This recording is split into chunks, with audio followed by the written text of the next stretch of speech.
Hello guys, welcome back to my channel Mithai পরিবার। আশা করছি তোমরা সবাই খুব ভালো রয়েছো। আজকে নিয়ে চলে এসেছি চিংড়ি মাছের মালাইকারি। একদম টেস্টি একটা রেসিপি। এখানে চিংড়ি মাছগুলো আমি অলরেডি ধুয়ে নুন মাখিয়ে নিয়েছি।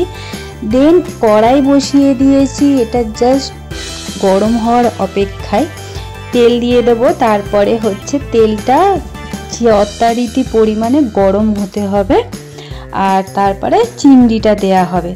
তেল এখানে গরম হয়ে যেতে দেখো একদম চিংড়িটা দিয়ে দিয়েছি। চিংড়িটা কিন্তু খুব হালকাভাবে ভাজতে হবে, কয়েক সেকেন্ডের মধ্যে এপিট ওপিট দুপিট ভেজে নিতে হবে। তো আমিও সেম পদ্ধতিতে মেনে ভেজে নিয়েছি চিংড়িগুলো। সবগুলো আমার অলরেডি ভাজা কমপ্লিট হয়ে গেছে। এই দেখো সবগুলো ভেজে নিয়েছি। ভিডিওটা কিন্তু কেউ স্কিপ করবে না, পুরো ভিডিওটা তোমরা দেখো। একদম টেস্টি একটা রেসিপি তোমাদের সাথে শেয়ার করলাম। আমি নিজে করেছি তাই ভাবলাম তোমাদের সাথে একটু শেয়ার করি। এখানে কিন্তু নারকেলটাকে আমি কুড়িয়ে মিক্সিতে কুড়িয়ে নিয়েছি।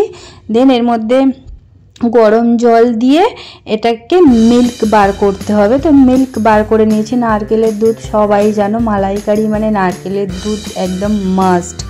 তো সেখানে ওটা দুধটা হয়ে গেছে। আর এখানে ওই চিংড়ি ভাজার তেলের মধ্যে গরম মশলা দিয়ে দিয়েছি, এলাচ, লবঙ্গ, দারচিনি।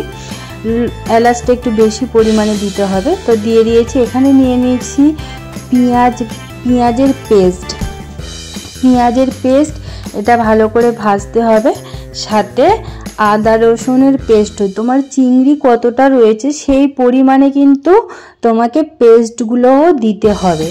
তো আমার এই দুটো ভালো করে আমি ভেজে নেওয়ার পরে এখানে অল্প একটু সর্ষে নিয়ে নিয়েছি, কয়েকটা কাজু নিয়ে নিয়েছি। আমার কাছে যতটুকু ছিল সেটাই নিয়েছি। আর এটা হচ্ছে টক দই। সবগুলোকে ভালো করে মিক্সিতে ব্লেন্ড করতে হবে, একটা পেস্ট তৈরি করতে হবে। তো আমি পেস্টটা অলরেডি আমার করা হয়ে গেছে। তেলের বাটির মধ্যে আমি নিয়ে নিয়েছি। তো এবারে ওইটা ভাজা হয়ে গেছে। ভাজা মশলার ওপরে আমি কিন্তু দেবো পরিমাণ মতো লঙ্কার গুঁড়ো। তোমরা চাইলে শুকনো লঙ্কা, কাঁচা লঙ্কা যেটা দিতে পারো। হালকা একটু লঙ্কার গুঁড়ো দিলে কালারটা হয়। তো আমি একটু হলুদ নিয়ে নিয়েছি, লঙ্কার গুঁড়ো নিয়ে নিয়েছি। এটাও একটু ভালো করে ভাজা করে নিতে হবে। দেন এর মধ্যে লবণ অ্যাড করতে হবে পরিমাণ মতো, তোমাদের টেস্ট অনুযায়ী লবণটা অ্যাড করবে।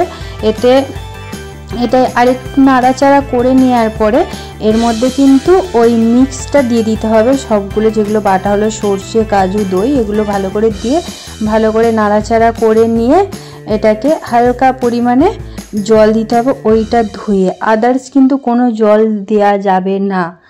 তো ওই মশলা বাটার জলটাই জাস্ট আমি দিয়ে দিয়েছি। দিয়ে ভালো করে নাড়াচাড়া করে নিতে দেখো কালারটা কত সুন্দর চলে এসছে। তো কালারটা এইরকম সুন্দরই আসবে। সাথে আমি কিন্তু একটু চিনি অ্যাড করছি। চিনিটা দিলে সবাই যেন যেমন কালারফুলও হয় তেমন টেস্টটাও খুব সুন্দর হয়। তো এখানটায় আমি ওই দুধটা দিয়ে দিয়েছি। আর সাথে কিন্তু আরেকটু দুধ দিতে হবে, শুধু এই দুধে হয় না। তো এই দুধ পরিমাণ নারকেলের দুধটা আর কতটা হয় বলো, সেই জন্য আর একটু এমনি ঘরে যেই দুধ থাকে ওই দুধ দিয়ে এখনও দিইনি, দুধটা দেবো এতে। এটা জাস্ট একটু ফুটে যাক, তো তারপরে এমনি দুধ অ্যাড করে দেবো। তো ওটা ফুটে যাওয়ার পরে দেখো ফুটে গিয়েছে। এবারে হচ্ছে এমনি নর্মাল একটু দুধ দেবো, তোমরাও কিন্তু দেবে। আর এইভাবে করে দেখবে কেমন লাগে। অবশ্যই কিন্তু তোমরা আমাকে কমেন্ট করে জানাবে যে তোমাদের কি ভালো লেগেছে, টেস্টি হয়েছে।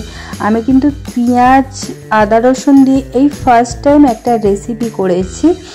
আর তোমরা এর আগে কে করেছো অবশ্যই জানাবে। আমি পেঁয়াজ বাটা, আদা রসুন বাটা এগুলো বাদ দিয়ে আগে আমি করেছিলাম। ভীষণ টেস্টি। তো এটা একটা নতুনভাবে ট্রাই করলাম, তাই তোমাদের সাথে একটু শেয়ার করলাম। তোমরা কিন্তু অবশ্যই জানাবে। তো এটা ফুটে যেতে আমি চিংড়িগুলো দিয়ে দিয়েছি এর মধ্যে। এবার হালকা আঁচে এটাকে কিছুক্ষণ চাপা দিয়ে ছেড়ে দিতে হবে। এটা একটু ফুটে চিংড়ির মধ্যে পুরো মশলা, মিল্ক সবগুলো যাওয়ার জন্য হালকা আঁচে একটু চাপা দেবে। দেন রেডি চিংড়ি মাছের মালাইকারি। Wow, just wow. সাথে একটু গরম ভাত আর চিংড়ি মাছের মালাইকারি। আর কি দরকার বলো, বাঙালি মানে বাঙালিয়ানা খাওয়া, আর কোনো কথাই হবে না। শীতের দিনে তো জাস্ট ওয়াও ওয়াও ওয়াও, এর থেকে আর কিছু বলার নেই। আর ভিডিওটা ভালো লাগলে like, comment and share. Thank you so much.